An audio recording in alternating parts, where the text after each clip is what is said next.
Hello দর্শক, আপনাদের সবাইকে শুভেচ্ছা জানাচ্ছি টাইম এক্সক্লুসিভ অনুষ্ঠানে। অনুষ্ঠানের শুরুতেই আমরা দুঃখ ও শোক প্রকাশ করছি বাংলাদেশের জাতীয় শোক দিবসে যারা নিহত হয়েছিলেন, বঙ্গবন্ধু জাতির জনক বঙ্গবন্ধু সহ তার পরিবারের সদস্য যারা নিহত হয়েছিলেন এবং আরও যারা নিহত হয়েছিলেন, তাদের আত্মার শান্তি ও মাগফিরাত কামনা করছি আমরা অনুষ্ঠানের শুরুতে। দর্শক, আজকে যে বিষয়গুলো আমরা আলোচনা করব তার মধ্যে আছে যে আম, আজকে যে বিষয়গুলো আছে তার মধ্যে আছে আনএমপ্লয়মেন্ট প্রতারণা কিভাবে শনাক্ত করছে new York state labour department, এই বিষয়টি আমরা আলোচনা করব।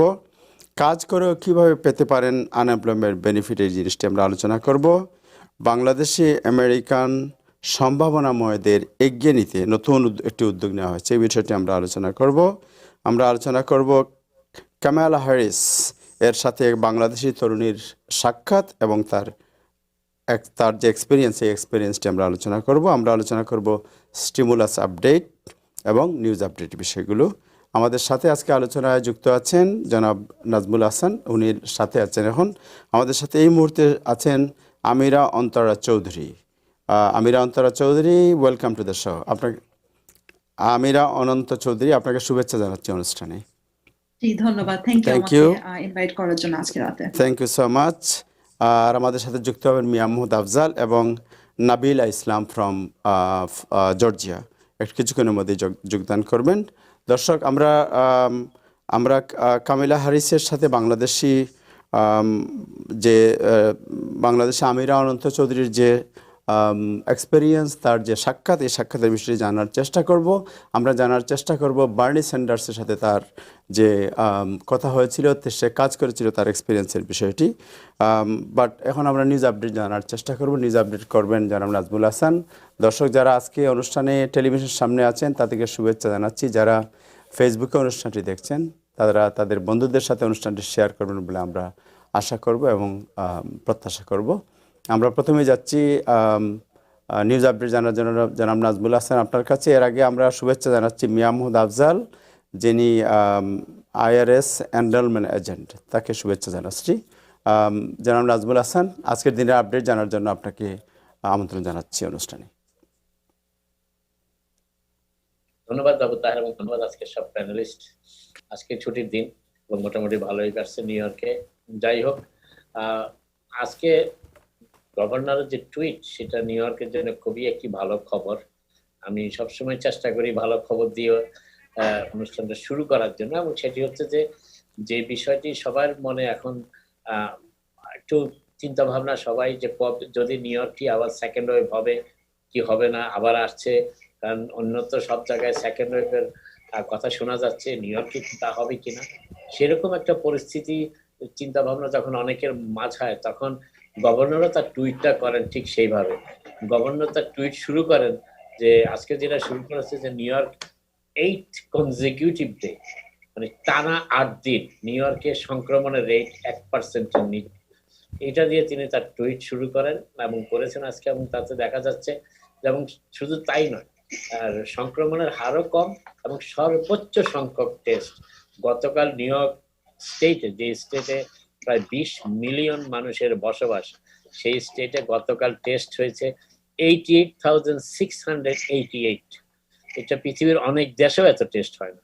আর নিউ ইয়র্ক স্টেটে যে টেস্ট হয়েছে, এবং সেখানে পজিটিভ চিহ্নিত হয়েছেন মাত্র 734, খুবই সিগনিফিকেন্টলি লো নাম্বার, এবং এতে পার্সেন্টেজ হচ্ছে 0.83, যেটা গভর্নর আজকে যেটা উল্লেখ করেছেন যে বিষয়টি, সেটা হচ্ছে যে গত 8 দিন ধরে টানা 1%-এর নিচে ইনফেকশন রেট। এবং আপনারা জানেন যে সেটার উপর ভিত্তি করে অনেকটা তিনি ফেজ 4 নিউ ইয়র্কে চালু হওয়ার পরও তিনি প্রায় জুলাইয়ের 20 তারিখের দিকে নিউ ইয়র্কে ফেজ 4 চালু হয়েছিল, কিন্তু তা সত্ত্বেও তিনি নিউ ইয়র্কের মিউজিয়াম গুলো কিন্তু এবং সাংস্কৃতিক কেন্দ্রগুলো খুলতে দেননি। নিউ ইয়র্কের এই একটানা সংক্রমণের রেট হ্রাস পাওয়ায় 1%-এর নিচে চলে যাওয়ায় তিনি সেটি খোলার অনুমতি দিয়েছেন আগামী 24 তারিখ থেকে। তবে কিছু শর্ত সেখানে আছে। একটি হচ্ছে যে 25% ক্যাপাসিটি, বিল্ডিং এর 25%, অর্থাৎ কোনো মিউজিয়ামে যদি 100 লোক ঢুকতে পারে কিংবা 100 লোকের অকুপেন্সি থাকে, সেখানে মাত্র 25 জন করে পর্যায়ক্রমে ঢুকানো হবে। এবং এবার আরেকটি নতুন সিস্টেম সেখানে চালু করা হচ্ছে, সেটি হচ্ছে যে টাইমড অ্যাডমিশন, অর্থাৎ আপনি একবার ঢুকে গেলে সারাক্ষণ সেখানে থাকতে পারবেন না, আপনাকে সময় দিয়ে দেওয়া হবে এর ভিতরে আপনাকে চলে আসতে হবে। অতএব বেশ কন্ট্রোল সার্কামস্ট্যান্সেসে মিউজিয়াম গুলো খোলা হচ্ছে। আর গভর্নর আজকে তার টুইটে আরেকটি কথা যেটা বলেছেন সেটা হসপিটাল অ্যাডমিশনও মার্চের 17 তারিখ, লাস্ট যে হিসাবটি আজকে যেটি পাওয়া গেছে সেটি মার্চের 17 তারিখের সমপর্যায়ে চলে এসেছে, অর্থাৎ লোয়েস্ট সিন্স মার্চ 17। এবং নিউ ইয়র্কে করোনা ভাইরাসে আক্রান্ত হয়ে কোভিড-19 হাসপাতালে ভর্তি ছিলেন সমগ্র নিউ ইয়র্ক স্টেটে 523 জন গতকাল, এবং এটি সিগনিফিকেন্টলি লো, এবং প্রাণ হারিয়েছেন 5 জন। আর নিউ ইয়র্ক সিটির মেয়র গতকাল আর আগের দিন এবং আজ এই 3 দিন উনি কোনো সাংবাদিক সম্মেলন করেনি, সাংবাদিকের মুখাপেক্ষী হননি। তবে সিটির অবস্থা খুব একটা ভালো নয়, সেই বিষয়টা আসছি।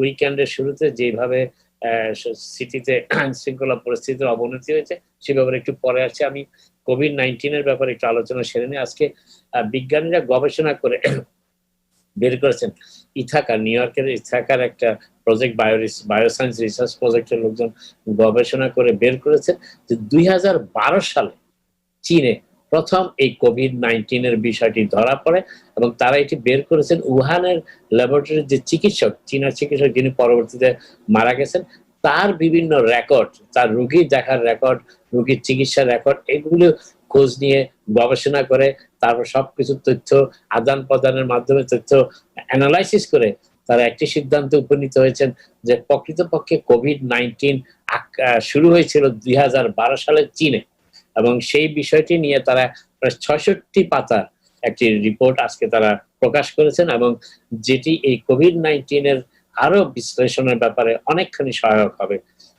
সেটি হচ্ছে আরেকটি জিনিস যেটা একটু আগে বলছিলাম যে যুক্তরাষ্ট্রের সব স্টেটেই, বেশ কয়েকটি স্টেটে অবশ্য এখন সংক্রমণ একটু কমে এসেছে, কিন্তু মৃত্যুর হার একটু বাড়ছে, কিন্তু সংক্রমণ কমে এসেছে, এবং অনেক ক্ষেত্রেই দেখা যাচ্ছে যে সেই ডেডলি বিষয়টি আর অতটা নেই। বেশ কি হসপিটালের উপর চাপটাও কমে এসেছে, যদিও হাসপাতালে রোগীর সংখ্যা এখনো বেশ মানে অনেক স্টেটেই যা তাদের ধারণ ক্ষমতা তার চাইতে বেশি। তারপরও স্বাস্থ্য বিশেষজ্ঞরা বলছেন যুক্তরাষ্ট্রের সংক্রমণের হার নিম্নমুখী হবে না।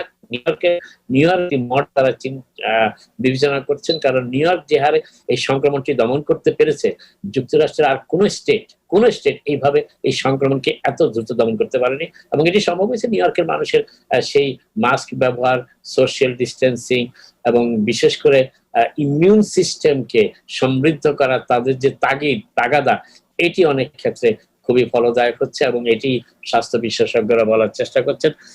এবার একটু পুলিশের কথায় চলে আসি। নিউ ইয়র্ক সিটির আইন শৃঙ্খলা পরিস্থিতির ব্যাপক অবনতি, চরম অবনতি যদি বলা হয়, এবং সেটি হচ্ছে যে পুলিশ যে রেকর্ডটি করেছে গত শুক্রবার দিন রাত 12টা-1টার পর থেকে শনিবার দিন রাত, রোববার দুপুর পর্যন্ত, স্যাটারডে ফুল ডে স্যাটারডে, তাতে দেখা যাচ্ছে নিউ ইয়র্ক সিটিতে 23টি গুলির ঘটনা ঘটেছে, 23টি, এবং 36 জন এই গুলির শিকার হয়েছেন, এবং এটি খুবই একটি দুর্ভাগ্যজনক একটি সিচুয়েশন এখন দেখা যাচ্ছে।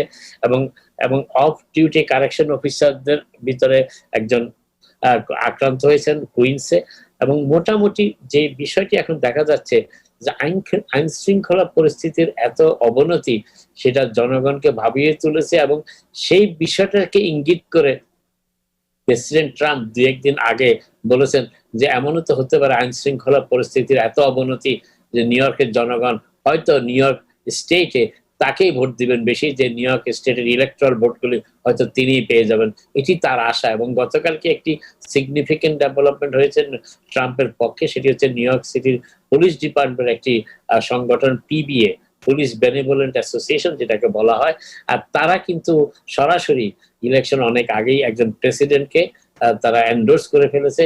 এটি পিবি এর ক্ষেত্রে এই প্রথম তারা সিটিং কোন প্রেসিডেন্টকে এন্ডোর্স করলো, যেটা খুবই সিগনিফিকেন্ট। এবং আপনি জানেন হয়তো অনেকেই যে নিউ ইয়র্ক সিটির প্রশাসন এবং নিউ ইয়র্ক সিটির পুলিশ ডিপার্টমেন্টের ভিতরে বেশ শীতল অবস্থা বিরাজ করছে, এবং অনেক ক্ষেত্রেই অভিযোগ উঠেছে, সাংবাদিকরাও মেয়রকে প্রশ্ন করেছেন একাধিকবার, যে অনেক ক্ষেত্রে দেখা যাচ্ছে যে ঘটনা ঘটলো, সংঘর্ষ ঘটলো, পুলিশ দূরে দাঁড়িয়ে নীরব ভূমিকা পালন করে, এটি জনমনে মোটামুটি অস্থির অবস্থা সৃষ্টি করছে। অনেকেই আর সেই ভরসা পাচ্ছেন না, এবং বিভিন্ন এলাকাতে যেখানে আগে এমন অবস্থা ছিল না, সেখানে এখন গোলাগুলি তো আছেই, সেখানে রাহাজানি ছিনতাইয়েরও খবর পাওয়া যাচ্ছে।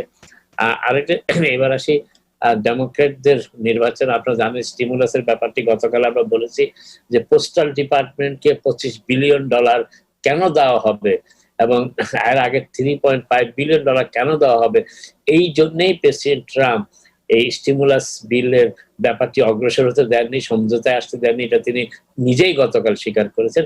এবং এর পরিপ্রেক্ষিতে রাজনৈতিক চিত্রপট একটু পরিবর্তন হয়েছে।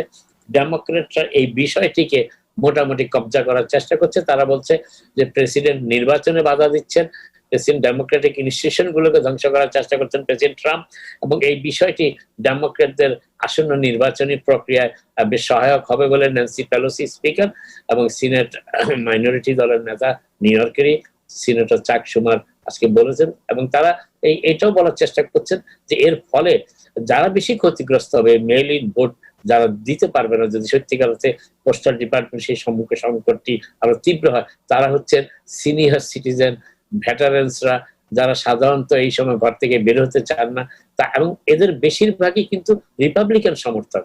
অতএব সেক্ষেত্রে রিপাবলিকানদের যদি ক্ষুদ্র ক্ষোভটাকে ডেমোক্রেটরা রাজনৈতিক ভাবে ব্যবহার করার চেষ্টা করছেন, এবং তারা মনে করছেন যে প্রেসিডেন্ট ট্রাম্প তাদের একটি সুযোগ এই পোস্টাল ডিপার্টমেন্টকে পঙ্গু করার যে চেষ্টা তার মাধ্যমে করে দিয়েছেন, এবং এতে ডেমোক্রেটরা চেষ্টা করছেন যে কিভাবে এই প্রেসিডেন্টকে আরো একটু রাজনৈতিক ভাবে চাপের মধ্যে ফেলা যায়। কিন্তু প্রেসিডেন্ট যেটা একটু বলার চেষ্টা করছেন যে সেটা হচ্ছে, তিনি বলছেন যে তিনি কোনোভাবেই মেইল ইন ভোট পছন্দ করেন না। তিনি বলেন এই মেইলিং ভোটের মাধ্যমে অনেক জালিয়াতির আশ্রয় নেওয়া হয়, জালিয়াতি সম্ভব, এবং মেইলিং ভোট কাউন্টও অনেক দীর্ঘ সময়ের ব্যাপার, এবং এতক্ষণ ধরে নির্বাচনের ব্যাপারে অনেকে ধৈর্য রাখা সম্ভব না, এবং সেক্ষেত্রে অনেক ফ্রডও হতে পারে।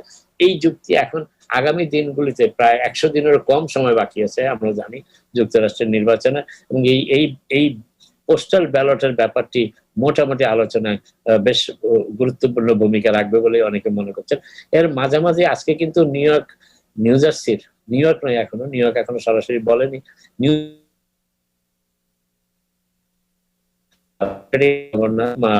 মার্কিন বলেছেন যে তিনি ট্রাম্পের অবজেকশন শুনতে মোটেভাবেই রাজি না। তিনি বলেছেন যে নিউ জার্সির প্রায় 6.3 মিলিয়ন ভোটার সকলকেই মেইলিং ব্যালট পাঠানো হবে, এবং তারা যাতে যথাসময়ে মেইলিং ব্যালট গুলো মেইল করতে পারেন এবং সেগুলিকে তারা ব্যবহার করতে পারেন, সেই ব্যবস্থা তিনি গ্রহণ করছেন।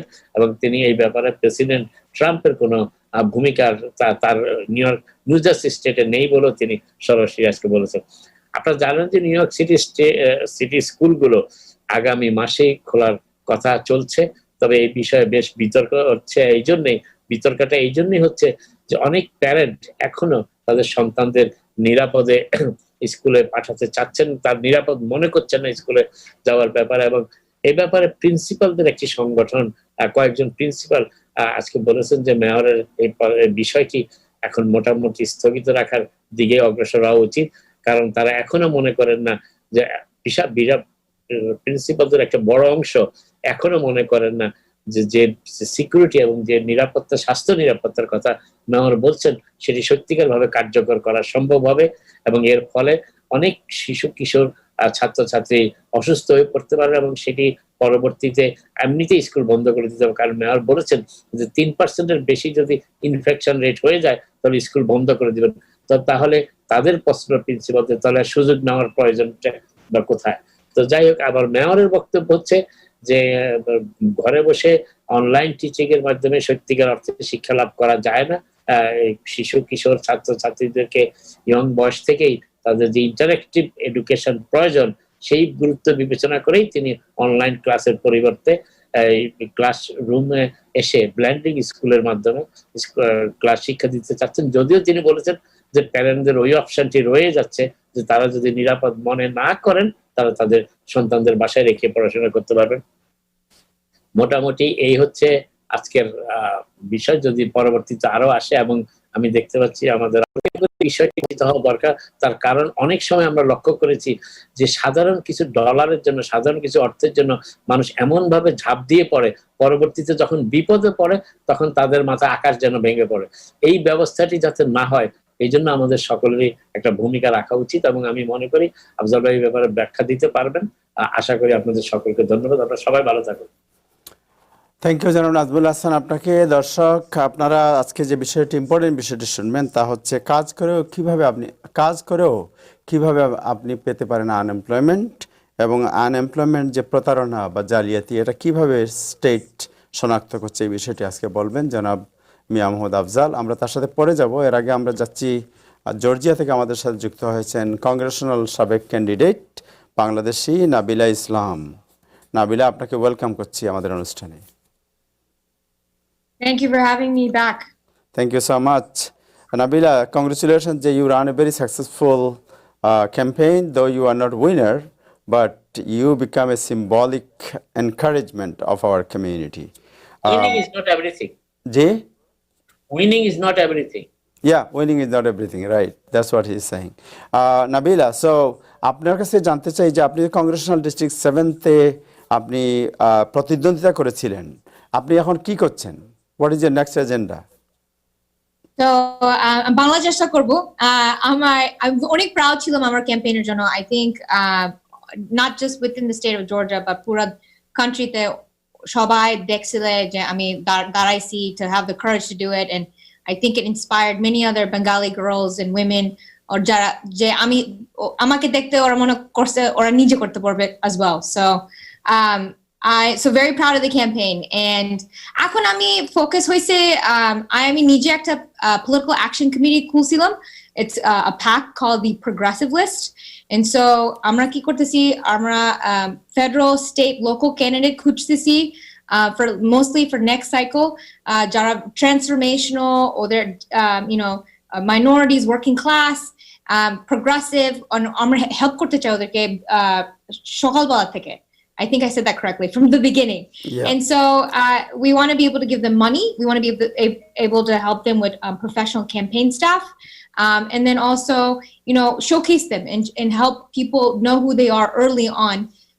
There's a saying, early money is like yeast. Meaning, যদি তুমি আগে থেকে টাকা যদি পাইতে পারো, তাহলে it'll help build momentum, because running for office, cost prohibitive. And so when you're working class, especially, আমার নিজের কোনো টাকা ছিল না, আমার হেলথ কেয়ার ছিল না, I put my student loans in forbearance, so অনেক কষ্ট ছিল, but even with my campaign, আমরা raise করছি $750,000, and very proud of that number, but অনেক কষ্ট ছিল to raise that money. I called over 100,000, I made over 100,000 phone calls over the course of 15 months, and so I want to be able to help people earlier on, so ওদের কষ্টটা একটু less থাকতে হবে, and hoping them more success in the future. Okay Nabila, so আপনি তো $700,000 উপরে raise করেছিলেন। আপনার কি মনে করেন যে যারা প্রার্থী হয় তাদের পক্ষে এত বড় অঙ্কের অর্থ সংগ্রহ করা, isn't it tough? So can you repeat the question one more time? Okay, so the $700,000 you raised, right? More than $700,000 you raised for congressional race.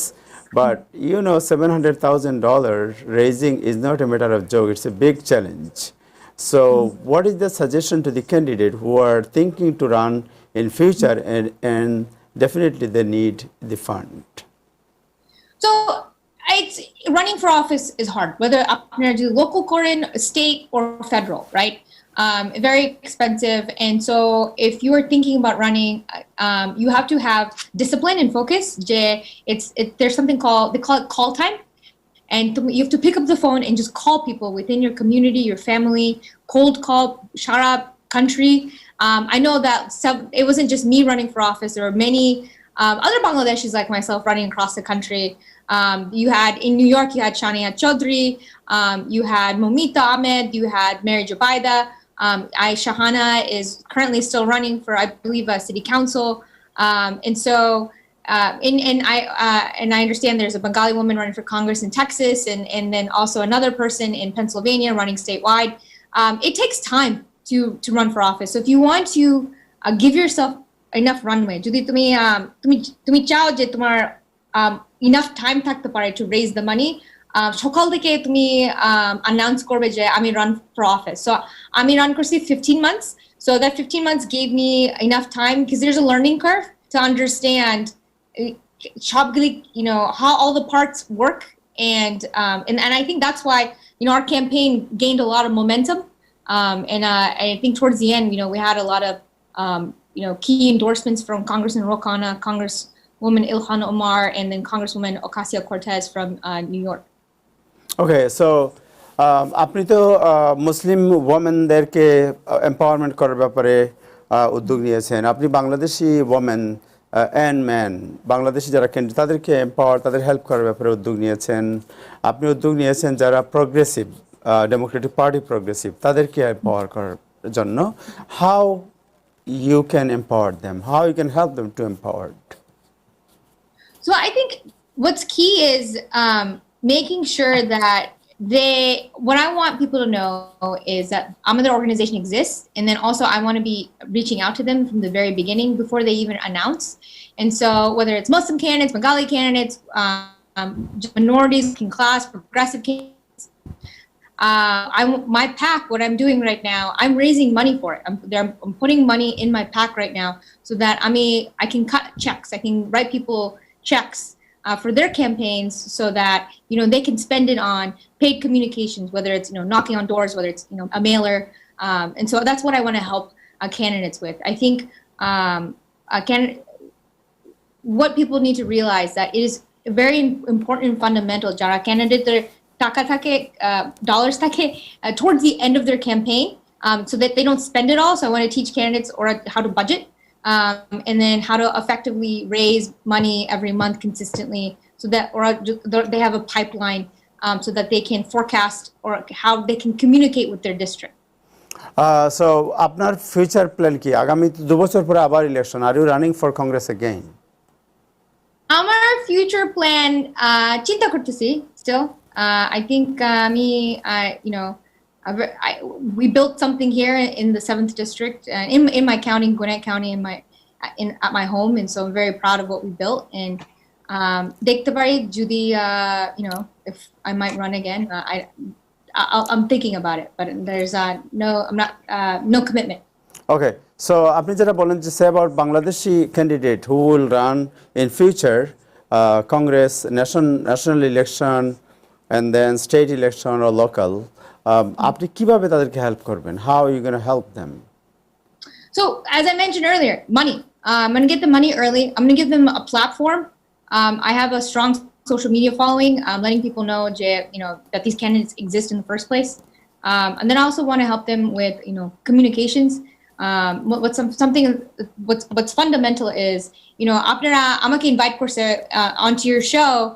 You actually were my first TV interview. Yes. When I was running for Congress, so thank you.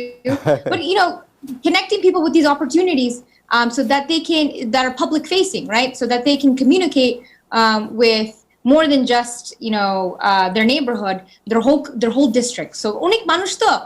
So it helps to get on TV. It helps to write articles, to get published. So I want to help people in that regard too, and also find professionals to work with to manage their campaigns. And make sure that the people managing their campaigns are professionals, so they have the right team to help them succeed. আপনি তো Bangladeshi American হিসেবে নির্বাচনের candidate ছিলেন এবং নির্বাচন পরিচালনা করেছেন। আপনার বাংলাদেশি আমেরিকানদের সাথে অনেক কাজও করেছেন আপনি।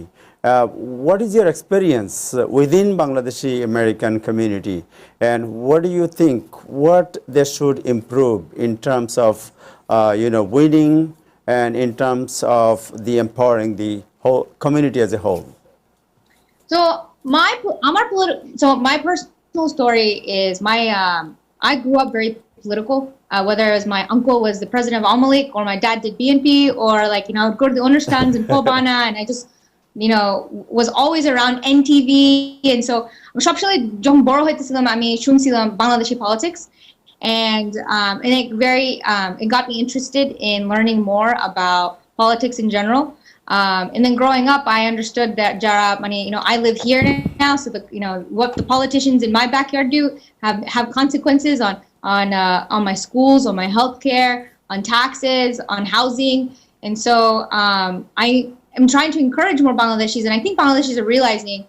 Whether it's the generation, my parents' generation that moved here, or Ahmadiyya generation that if we don't start voting, when you're not at the table, you're on the menu, right? And I think, especially with, I'm a Democrat, so I'm very, vocal about I don't like the Donald Trump administration and how they've treated minorities, including Bangladeshis and immigrants. And so I think it's very important to utilize our voice, make sure that we're heard.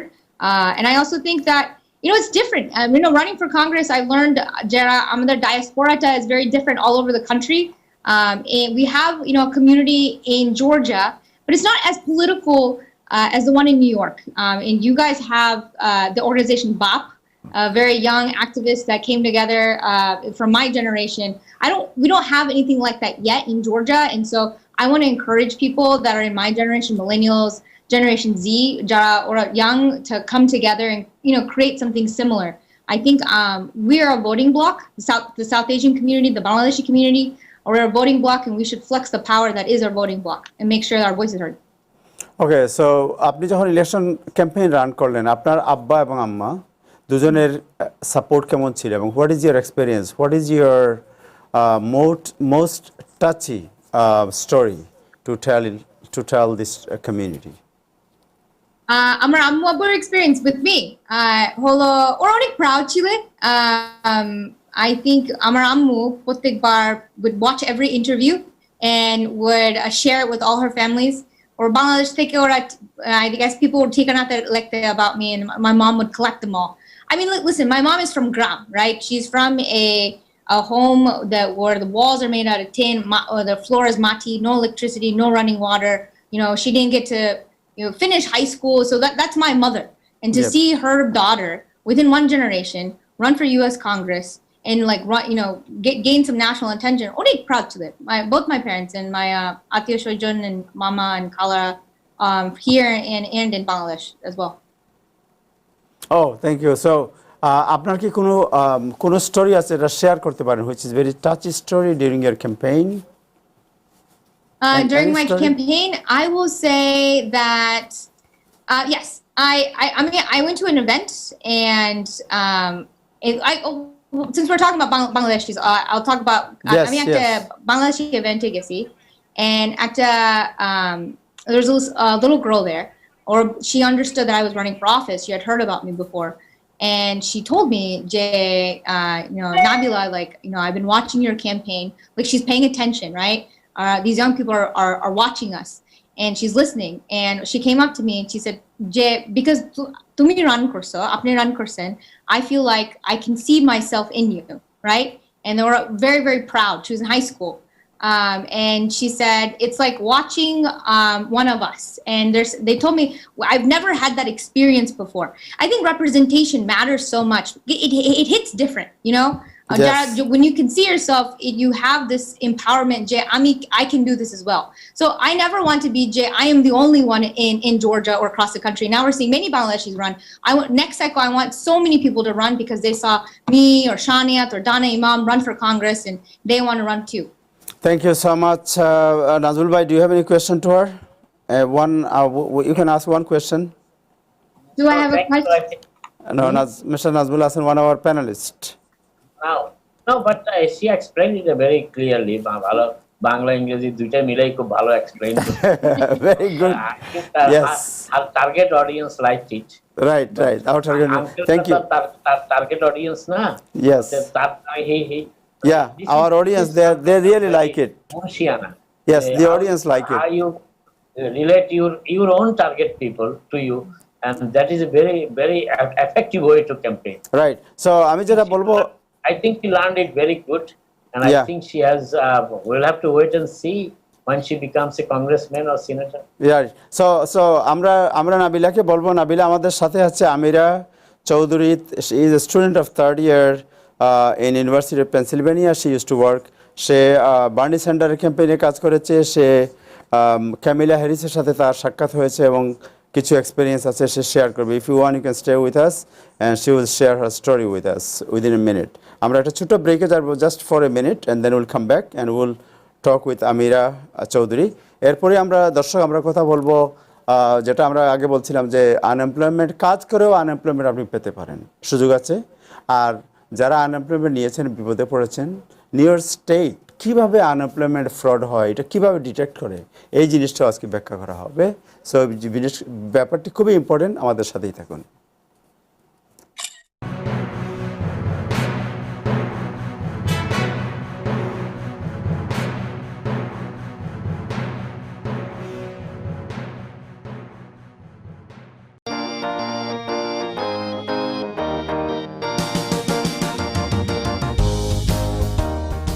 Dr. Kamal, MBBS. Ronnie, MA LLB. Shumon, MSc Engineering. Shahnaz, MSc Former Teacher, Dhaka University. None of them knew about People and Tech. If they did, they would not be doing such odd jobs. Engineer Mr. Hanif assures that he will not let a single educated immigrant perform odd job. No more odd job. Change your life and lifestyle.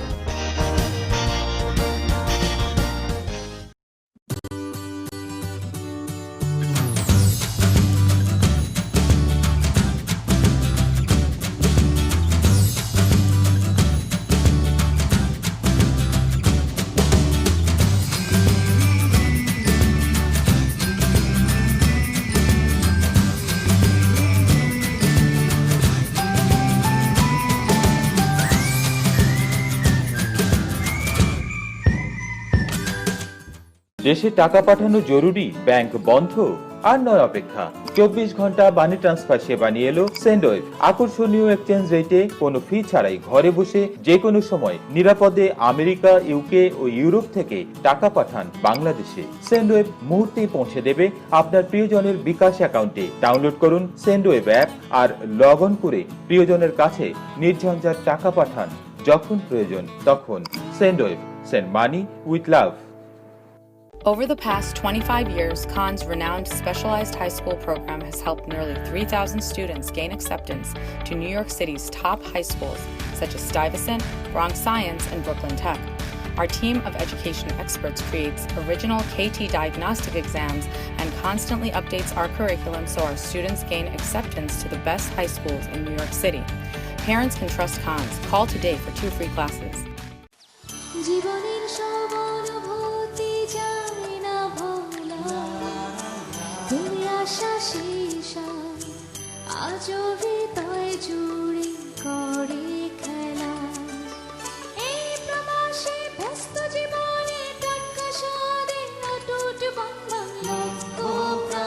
বাংলাদেশের টাটকা মাছ, সবজি, snacks, সেরা স্বাদে সেরা মানে।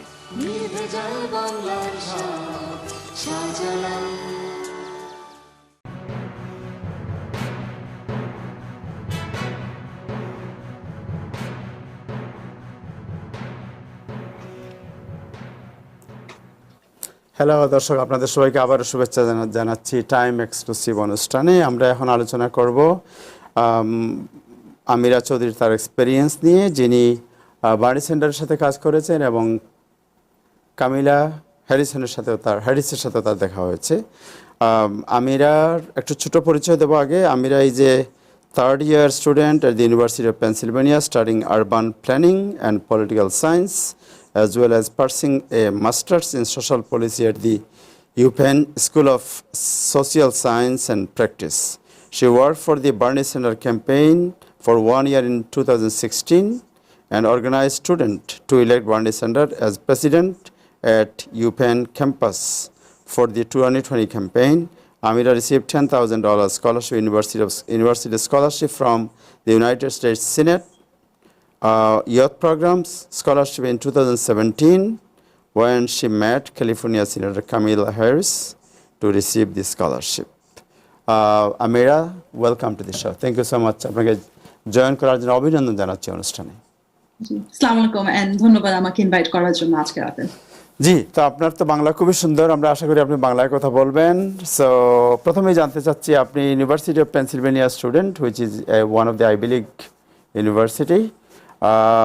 So আপনার কেমন লাগছে? আপনি ক্যালিফোর্নিয়া, আপনার আব্বা মতো ক্যালিফোর্নিয়াতে থাকেন? জি, আমি ইউএসএ ইমিগ্রেট করেছিলাম অলমোস্ট 8 বছর আগে। সো আমি ইমিগ্রেট করেছিলাম লস অ্যাঞ্জেলেসে, and currently University of Pennsylvania আমি আমার আন্ডারগ্রাজুয়েট এন্ড মাস্টার্স পার্সু করছি। জি, সো প্রথমেই জানতে চাই ক্যামিলা হ্যারিসের সাথে আপনার কিভাবে দেখা হয়েছিল? জি, 2017 সালে আমি একটি স্কলারশিপ অ্যাকসেপ্ট করেছিলাম, একটা প্রোগ্রাম, আমাদের ইউনাইটেড স্টেটস সেনেট প্রোগ্রাম নাম, এবং এই প্রোগ্রামে প্রতি বছরে প্রতিটা স্টেট থেকে 2টা স্টুডেন্ট পিক করা হয় এবং the United States Senate $10,000 university scholarship বিতরণ করে, এবং অন টপ অফ দ্যাট স্টুডেন্টসরা ইউনিভার্সিটি সেনেটরদের সঙ্গে মিট করার একটা চান্স থাকে। অ্যান্ড অ্যাট দ্য টাইম 2017 সালে কামালা হ্যারিস মাত্র ইউএস সেনেট ক্যালিফোর্নিয়ার সেনেটর হিসেবে ইনিশিয়েট হয়েছিল। সো আমার স্কলারশিপটা কামালা হ্যারিসের সঙ্গে আমি অ্যাকসেপ্ট করেছিলাম স্যাক্রামেন্টোতে, আমাদের ক্যালিফোর্নিয়া ক্যাপিটালে। সাথে ওনার কতক্ষণ দেখা হয়েছিল, কি কথা হয়েছিল, বা আপনি কি বলেছিলেন যে আপনি বাংলাদেশি, এবং উনি কি বলেছিলেন? জি, দেখাটা হয়েছিল একটু কয়েক বছর আগে, সো অফকোর্স আমার এক্স্যাক্টলি মনে নাই কি কথা বলা হয়েছিল, বাট এটা বলবো যে আমার সঙ্গে যখন কথা হয়েছিল, কামালা হ্যারিস আমাকে এম্পাওয়ার করেছিল একটা as a female, as a women, law এবং পলিটিক্স পারসিউ করতে। এবং কামালা হ্যারিসের যখন উইন করেছিল, তখন কামালা হ্যারিস আমাদের ক্যালিফোর্নিয়ায় first elected Black American women at the time, so এটাও একটা বিগ ডিল ছিল এবং বড় ব্যাপার ছিল। সো at the time যখন কামালা হ্যারিসের সঙ্গে আমার দেখা হয়েছিল, এম্পাওয়ারমেন্টের ব্যাপারে আমরা আলাপ করেছিলাম একটু। জি, সো আপনার কাছে কেমন মনে হয় যখন ক্যামিলা হ্যারিস উনি যে নমিনেশন পেলেন একটি মেজর পার্টির, ডেমোক্রেটিক পার্টির vice president, she is a south Asian origin as well as a color woman, আপনার কেমন মনে হয়?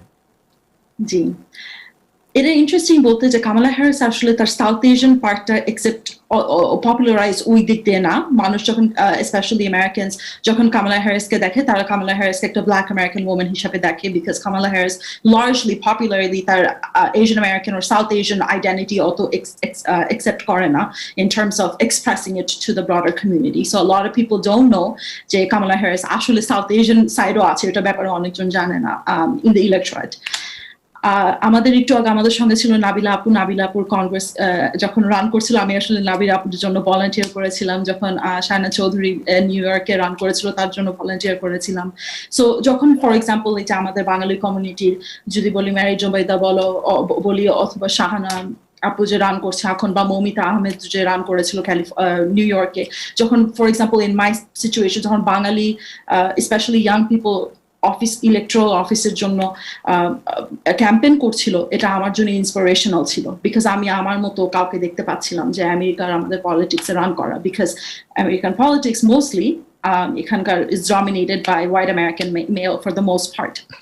সো যখন কামালা হ্যারিস এখন আমাদের ডেমোক্রেটিক পার্টির ভাইস প্রেসিডেন্সিয়াল সিট নিবে, পুরো দেশের সবার জন্য, স্পেশালি ইয়াং পিপল, ছোট যারা মিলেনিয়াল, যারা আমার বয়সের আপ এন্ড কামিং গ্রোয়িং, তারা যখন ইউএস ক্যাবিনেট এবং লিডারশিপ দেখবে, এবং লিডারশিপে দেখবে ইলেক্টেড সামওয়ান যে তাদের স্কিন কালার রিফ্লেক্ট করছে, তাদের এথনিক ব্যাকগ্রাউন্ড রিফ্লেক্ট করছে, এটা এম্পাওয়ারমেন্ট এবং ইন্সপিরেশন হিসাবে সার্ভ করবে অনেকজনের জন্য, অনেক ইয়াং পিপলদের জন্য। এবং হোপফুলি অ্যাজ আমাদের টাইম প্রোগ্রেস, ইয়াং পিপল আরো অফকোর্স ইলেকশনে দাঁড়াবে এবং অ্যাক্টিভ হবে পলিটিক্যাল স্ফিয়ারে, সো দ্যাট আমাদের আমেরিকান ইলেকট্রাল পলিটিক্স রিফ্লেক্ট করে আমাদের ইলেকট্রাল বডি, যে আমাদের পিপল।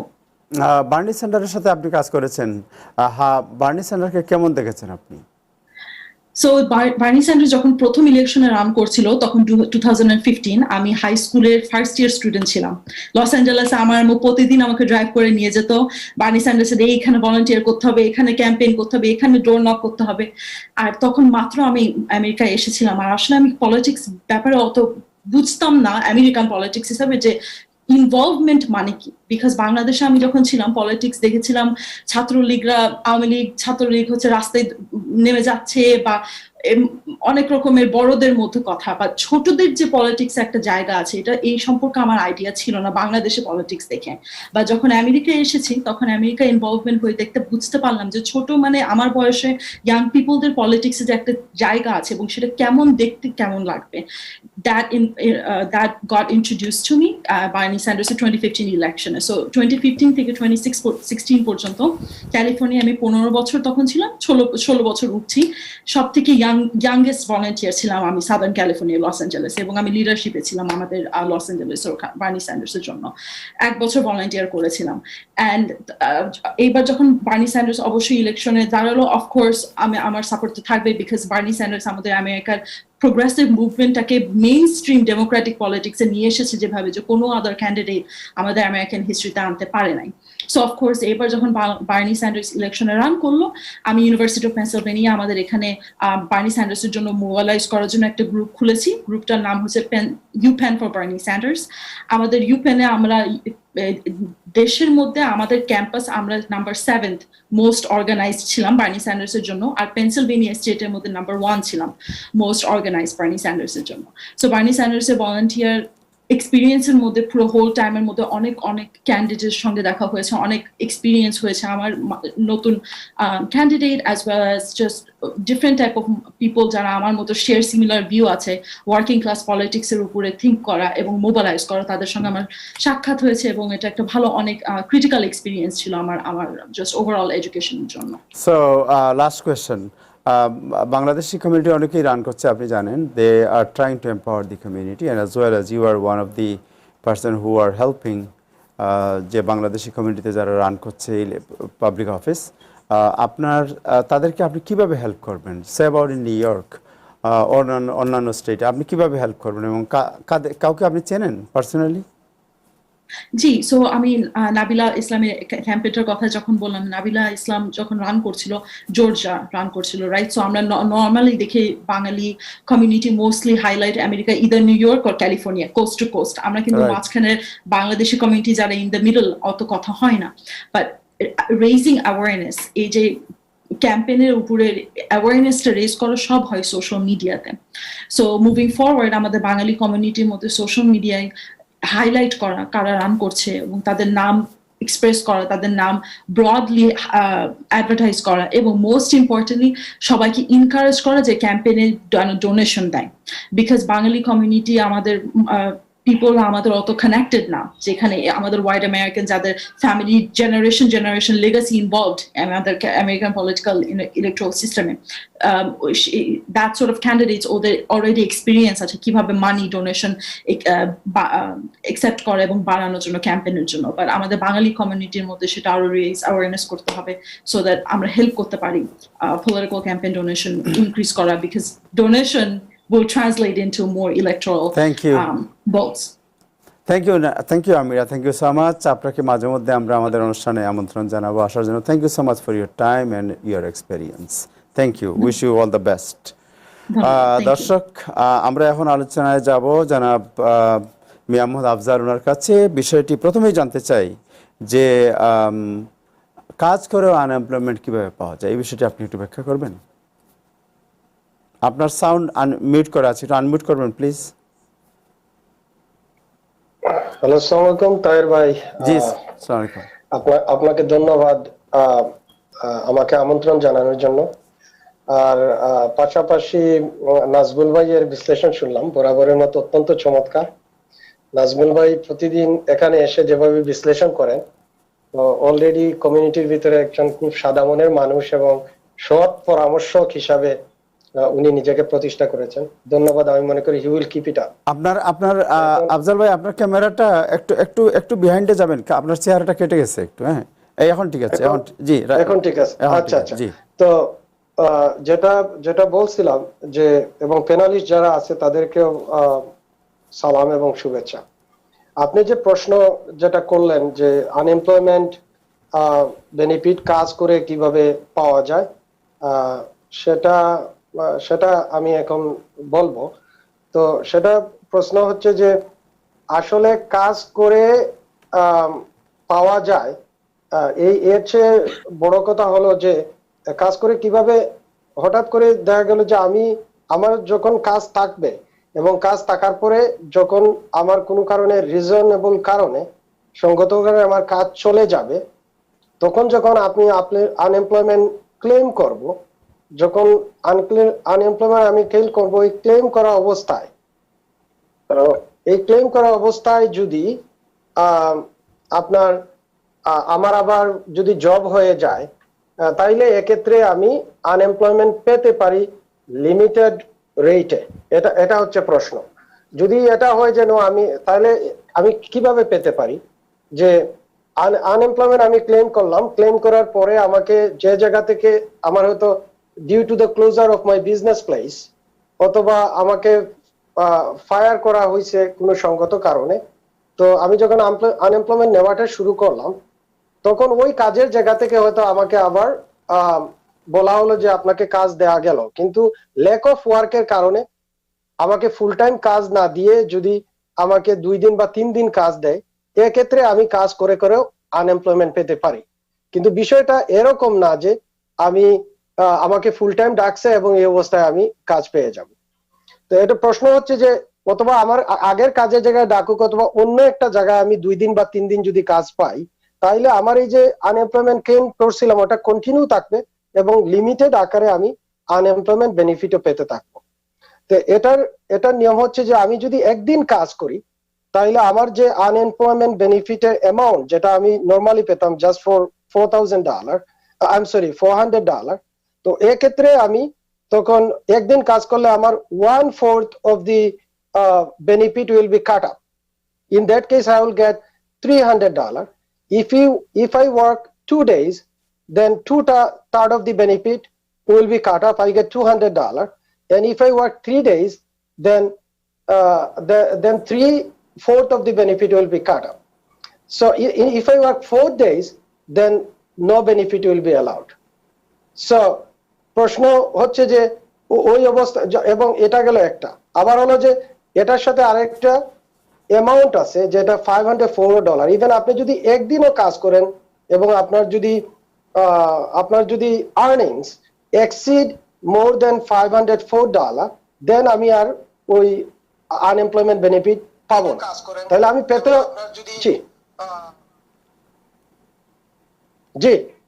জি আমরা শুনতে পাচ্ছি, শুনতে পাচ্ছি আপনার কথা হচ্ছে। হ্যাঁ, তাহলে হলো কি যে এটা হচ্ছে যে আমি যদি একদিন করি তাও আনএমপ্লয়মেন্ট বেনিফিট পাবো, 2 দিন করলে পাবো, 3 দিন করলে পাবো, 4 ডেজ করলে আমি আর আনএমপ্লয়মেন্ট বেনিফিট পাবো না। আর যদি একদিন করলে আমি যা পাইতাম তার 1/4 পাবো, 2 দিন করলে যা পাইতাম তার 2/4 পাবো, 3 দিন করলে 3/4, আর 4 ডেজ করলে আমি আর পাবো না। আর আমার টোটাল 3 দিন করি, একদিনে করি, 2 দিন করি, আমার আর্নিংস $504 এক্সিড হতে পারবে না। এখন আরেকটা প্রশ্ন এখানে থাকতে পারে যে আমি কি এটা কি ইন জেনারেল এভাবে ছেড়ে দিবে? না, এভাবে না। এটা ল্যাক অফ ওয়ার্কের কারণে আমি 2 দিন 3 দিন আমি যদি কাজ পাই, কিন্তু দেখা গেল যে না, আমার ওয়ার্ক যে আমাকে হায়ার করছে উনি যদি আমাকে ফুল টাইম ওয়ার্ক অফার করে, এক্ষেত্রে যদি আমি ইন্টেনশনালি এই কাজের অফারটা না নেই, তাহলেও কিন্তু আমি সেটা পাবো না। আমি হচ্ছে কি ল্যাক অফ ওয়ার্কের কারণে, যে আমাকে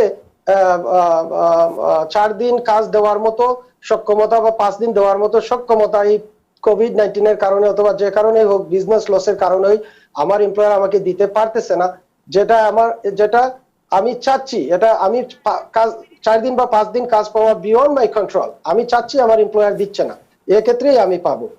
কিন্তু কেউ আমাকে প্রশ্ন করে বা আমাদেরকে করে যে আমি 2টা কাজ করি, এখন 2টা কাজ করি, ওখানে 2 দিন করি, ওখানে 2 দিন করি, আমার তো 4 দিনে 40 ঘন্টা হয়ে যায়, আমি কি একটা ছেড়ে দিয়ে আনএমপ্লয়মেন্ট পাবো? না, পাবেন না আপনি, কারণ আপনি ইন্টেনশনালি সেটা ছেড়ে দিছেন। আপনার ল্যাক অফ ওয়ার্ক হতে হবে। তো এটা গেল একটা দিক।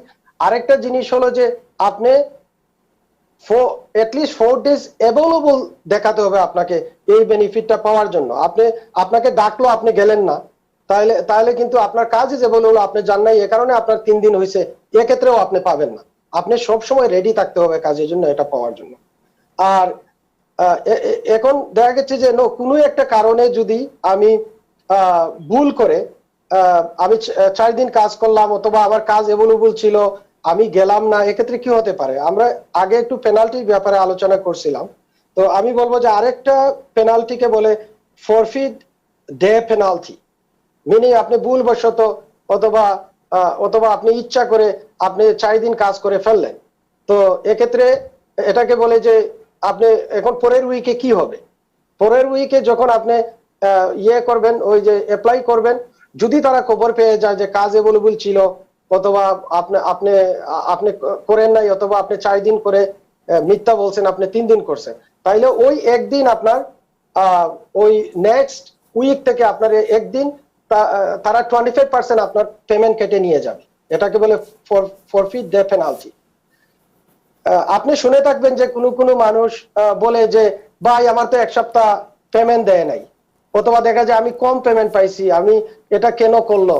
এটা হতে পারে 2 কারণে, যে উনি যখন সার্টিফাই করছে তখন হয়তো ভুলবশত উনি সার্টিফাই করে উনি ইনফরমেশন দিছে যে উনি 4 দিন কাজ করে ফেলছে, এটা ভুল হতে পারে, কিন্তু উনি বুঝে নাই উনি করে ফেলছে, পরের সপ্তাহে দেখবেন উনি কোনো টাকাই পাবেন না, বিকজ ওটাকে ফরফিট ডে পেনাল্টি বলে। উনি 4 দিন আগের সপ্তাহে ভুল করে কাজ করছে, এই জন্য কাজ করে বেনিফিট নিয়ে গেছে, এই সপ্তাহে উনি 4 দিন পাবে না। আর এ ব্যাপারে পরের প্রশ্নে আমি যাব। তো এটা গেল যে কিভাবে কাজ করে আপনার আনএমপ্লয়মেন্ট বেনিফিট পেতে পারে। এটা হলো কারণ যে আপনার আনএমপ্লয়মেন্ট বেনিফিট একটা ক্লেম পেন্ডিং ছিল, এবং এই অবস্থায় আপনি আবার 2 দিনের কাজ পাইছেন, 3 দিনের কাজ পাইছেন, তাইলে আপনি ওই পাশাপাশি এই 3 দিনের যদি 3 দিন থাকার পরেও আপনি আনএমপ্লয়মেন্ট পাবেন, রেডিউস রেটে পাবেন, আমি রেটটা বলে দিছি। আর এটা এই 3 দিনে, একদিনে অথবা আপনার 2 দিনে 560 টাকার উপরে আপনার ইনকাম হতে পারবে না, এক্ষেত্রেই আপনি নিতে পারবেন। আবার যদি এটা এমন হয় যে না আমি এক জায়গায় কাজ করতাম, কিন্তু আমার কাজ আবার রিডিউস হয়ে, যেমন আপনি আনএমপ্লয়মেন্ট কোনো ক্লেম পেন্ডিং ছিল না, কিন্তু কাজটা আপনার কমায়া দিছে আপনার এমপ্লয়ার, এক্ষেত্রেও আপনি অ্যাপ্লাই করে এই রিডিউস রেটে আনএমপ্লয়মেন্ট নিতে পারবেন না। তাহলে বটম লাইন হলো আপনার পেন্ডিং ক্লেম থাকতে হবে, এবং আপনি কাজের জায়গায় ফেরত গিয়ে লিমিটেড যদি কাজ পান, অথবা অন্য জায়গায় যদি 2 দিনের কাজ পান, এক্ষেত্রে আপনার পেন্ডিং ক্লেম চলতে থাকবে, পাশাপাশি আপনি এই আনএমপ্লয়মেন্ট বেনিফিটটা নিতে পারবে। এটাই হলো যে কাজ করে কিভাবে বেনিফিট পাওয়া যায়। এখন আপনার সেকেন্ড প্রশ্নে আমি আসছি, যে আপনি বলছেন যে এই যে আনএমপ্লয়মেন্ট ফ্রড, অথবা আনএমপ্লয়মেন্ট ফ্রড যারা করে, সেটা কিভাবে স্টেট অথবা লেবার ডিপার্টমেন্ট এটা বুঝতে পারে এবং কিভাবে তারা ধরা খায়।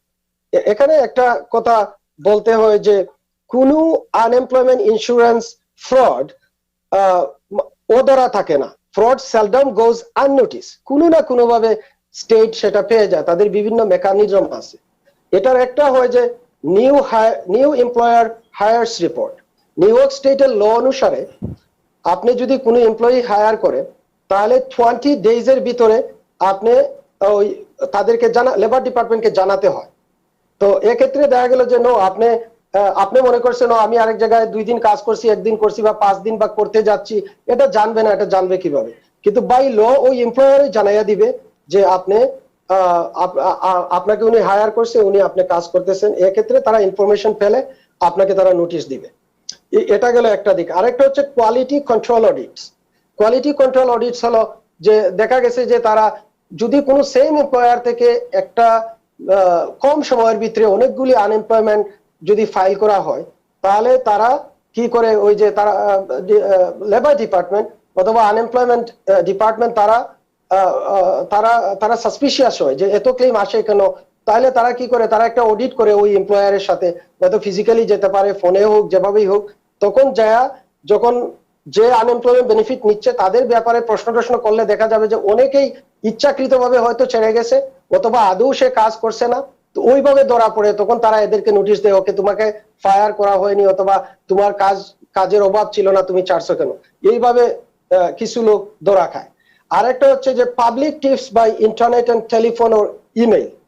Public tips by internet, telephone, email হলো যে আপনার আশেপাশের কেউ যে আপনাকে জানে শুনে, সে যদি জানে যে আপনি ইমপ্রপার ওয়েতে অথবা ইলিগাল ওয়েতে আনএমপ্লয়মেন্ট বেনিফিট নিচ্ছেন, তাইলে তারা কিন্তু টেলিফোনে, ইমেইলে অথবা আপনার ইন্টারনেটের মাধ্যমে জানিয়ে দিতে পারে লেবার ডিপার্টমেন্ট যে অমুক ইলিগাল উপায়ে বেনিফিট নিচ্ছে, অথবা উনি বেনিফিট নেওয়া অবস্থায় কাজ করছে।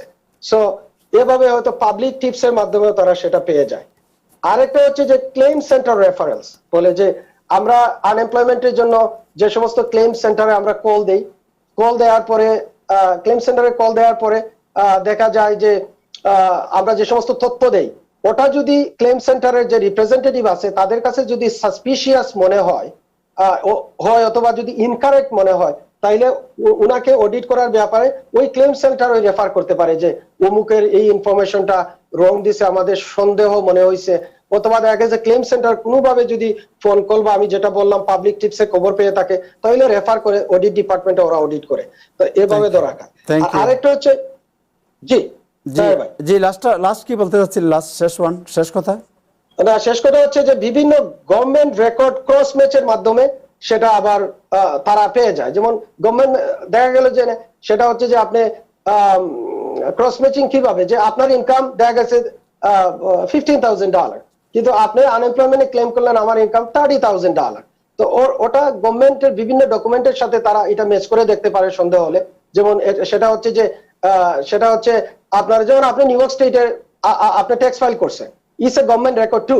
আপনার তারা ওখান থেকে পুল করে আপনার ইনফরমেশনের সাথে ম্যাচ করে দেখলো যে এটা আপনি হাই করছেন, আপনার ইনকাম আসলে লো, আপনি হায়ার রেট নিচ্ছেন, এক্ষেত্রে আপনাকে তারা অডিট করতে পারে। Last one is other investigative efforts. এটা হতে পারে যেমন গভর্নমেন্টের বিভিন্ন প্রোগ্রাম থাকে, সফটওয়্যার থাকে, তারা জিপিএস সিস্টেম থাকে যেটা দিয়ে আপনাকে ধরতে পারে। যেমন আপনি you have to be very careful, like even one you have to available whole week for the work. কিন্তু দেখা গেল যে আপনি ওই যে ফ্লোরিডাতে গেছেন, ডিজনিল্যান্ডে রুম ভাড়া করে থাকতেছেন, ক্রেডিট কার্ড ব্যবহার করতে আছেন, কিন্তু আপনি যখন সার্টিফাই করতেছেন আপনি বলতেছেন oh I am available to work, no you are in vacation. So ওইখান থেকেও আপনাকে তারা ওই তাদের সফটওয়্যারের মাধ্যমে যেভাবে আপনাকে ডিটেক্ট করে তারা বলতে পারে ও তুমি তো অ্যাভেলেবল ছিল না, তুমি তো ভ্যাকেশনে ছিলা, সো তুমি যেটা নিছো সেটা ব্যাক করে দাও। So these are the ways যে ইভেন বাংলাদেশে একজন চলে গেছে, ওখান থেকে ক্লেম করছে, তারা ধরে ফেলছে। এটার কারণ কি? এটা হলো উনি এখানে আনএমপ্লয়মেন্ট বেনিফিট আছে, উনি ক্রেডিট কার্ড বাংলাদেশে ব্যবহার করতেছে, ব্যাংক থেকে টাকা উঠাচ্ছে, ওরা তাদের সফটওয়্যারের মাধ্যমে প্রত্যেক স্টেটের একটা মেকানিজম থাকে, এটার মাধ্যমে ধরে ফেলে। দিস আর দ্য থিং আপনি হাউ ইউ গেট কট। আরো আমি শেষ কথা বলে ফেলবো, এটা গেল যে আমরা যখন আনএমপ্লয়মেন্ট এখানে শুরু হয়েছিল আমরা অনেক উৎসাহিত ছিলাম, অনেক আনন্দিত ছিলাম। এখন দেখা যাচ্ছে অনেক আতঙ্কিত, আবার অনেক উদ্বেগের কারণ, অনেকে জেল জুলুমের ভয়েও কিন্তু আছে। কিন্তু আমি একটা জিনিস আশ্বস্ত করতে চাই এক্ষেত্রে যে যদি নিউমারাস কাউন্ট অফ ফ্রড না হয় and any person defraud the state of large amounts of benefit through illegal ways, তার জেল জুলুম হওয়ার কোনো সম্ভাবনা নেই। তার ওই যে পেনাল্টি সহ পয়সাটা ফেরত দিলে যদি ওনার কোনো ডকুমেন্ট না দিতে পারে ওটা দিলেই চলবে। তবে যদি নিউমারাস কাউন্ট অফ ফ্রডের কারণে যদি ধরা খায় তাহলে স্টেটের রুল অনুসারে 1 থেকে 5 বছর পর্যন্ত জেল হতে পারে, এবং এটা কম বেশি জাজের ডিসক্রিপশনের উপরও নির্ভর করে। Thank you so much. আরেকটা কথা আমি শেষ করে দেই সংক্ষেপে তাহের ভাই, সেটা হচ্ছে যে ওই যে রিমিডির বিষয়টা একটু সংক্ষেপে বলবো। রিমিডির বিষয় হচ্ছে যে এখন যেহেতু হয়ে গেছে, কেউ কেউ আতঙ্কিত, না বুঝে নেও, কত বুঝেই নেও, এটা কি হতে পারে, কেউ যে যদি মনে করেন যে লাস্ট ইয়ারে কোনো ইনকাম নাও থাকে, এই যে প্যান্ডামিক শুরু হওয়ার আগে জানুয়ারি থেকে যদি মার্চ পর্যন্ত থাকে, কোনো একটা ডকুমেন্ট, থার্ড পার্টি ডকুমেন্ট বলবো আমি, এই যে আমার নিজস্ব লেজার সেলফ সার্ভিং কোনো ডকুমেন্ট না, কোন থার্ড পার্টি হতে পারে একটা এমপ্লয়ার লেটার যে উনি আমার কাছে কাজ করছে, ওনাকে আমি 5,000 টাকা দিয়েছি অথবা 2,000 টাকা, এরকম যদি কোনো কিছু হয়, কোন থার্ড পার্টি ডকুমেন্টের মাধ্যমে যদি ওই 3 মাসের কোনো ডকুমেন্ট দিতে পারে, উনি যদি কোনো ক্যান্সেল চেক দিতে পারে, ব্যাংকে টাকা জমা হয়েছে এরকম কোনো দেখাতে পারে, তাহলেও হয়তো উনি রেহাই পেয়ে যেতে পারে। আর আরেকটা জিনিস কেউ বলে নাই এখানে, যে আরেকটা খুব ভালো জিনিস আছে, আপনি যদি এই আপনার ফ্যামিলির যদি প্রাইমারি ব্রেড উইনার হন অথবা primary support of your family হন এবং কোভিড-19 এর কারণে যদি আপনি মারা যান, তাইলে কিন্তু, এবং আপনার যদি কাজ থাকে, আপনি যদি মারা যান, তাহলে আপনি পরবর্তীতে আপনার ফ্যামিলি দায়িত্ব যে নিবে উনি কিন্তু ওনার পক্ষে আনএমপ্লয়মেন্ট ক্লেম করতে পারে। এটা একটা লিগ্যাল ওয়ে। অনেকে হয়তো জানে কি জানে না, আমি এই ইনফরমেশনটা দিলাম, যদি সিচুয়েশন হয় এটা। Thank you. এই বিষয়টি আমরা পরে আলোচনা করব আবার আরেকদিন আপনার সাথে। আমার মনে হয় যে আমাদের সময় করে শেষ হয়ে গিয়েছে। 1 মিনিট সময় আছে নাজমুল ভাইয়ের জন্য। নাজমুল ভাই, do you have any update? Nazmul ভাই, আপনার সাউন্ড আনমিউট করতে হবে নাজমুল ভাই। Thank you Tahera. আমার আজকে তেমন কোনো আপডেট নাই, সানডে তেমন কোনো ঘটনা ঘটছে না। আর কিন্তু একটা বিষয় যেটা আমি আফজল ভাই যেটা বলেছেন যে আমি একটা কথা শুধু রেফারেন্স টানতে চাই যে অনেকেই যেমন ধরুন এই সার্টিফিকেশন প্রসেসের ভিতরে কিন্তু বেশ কিছু প্রশ্ন আছে, 5টা প্রশ্ন বোধ হয় সার্টিফিকেশনে। এই 5টা প্রশ্নের ভিতরে 2টা প্রশ্ন কিন্তু খুব tricky. How many days you are available for work আর how many days you are sick leave. এই জিনিসটা হিসাব করার সময় কিন্তু ওইখানেই কিন্তু ফ্যাক্টরটা ধরা পড়ে যায় যে আপনি ইউ হ্যাভ টু, যেটা আফজল ভাই ক্লিয়ার করেছেন, you have to be available for work 7 days। কারণ আরেকটা জিনিস হচ্ছে যেটা প্যান্ডেমিকের কারণে হয়তো তারা চাপ দিচ্ছে না, সেটা হচ্ছে যে রেগুলার আনএমপ্লয়মেন্টের সময় আপনাকে কিন্তু প্রত্যেকবার চাকরি খুঁজতে হইতো, কোথায় কোথায় চাকরির জন্য গেছেন, কার কাছে গেছেন, এটার বর্ণনাও দিতে হইতো। হয়তো প্যান্ডেমিকের কারণে এটা এখন বন্ধ আছে, কিন্তু this could start very soon. Right, thank you so much. আমার মনে হয় যে আমাদের সময় শেষ হয়ে গিয়েছে। আমরা আরেকদিন বিষয়গুলো আরও ডিটেইলস আলোচনা করব। দর্শক, আজকে এ পর্যন্তই। আগামীকাল আবার দেখা হবে রাত 9টায়। সবাই ভালো থাকবেন। খোদা হাফেজ।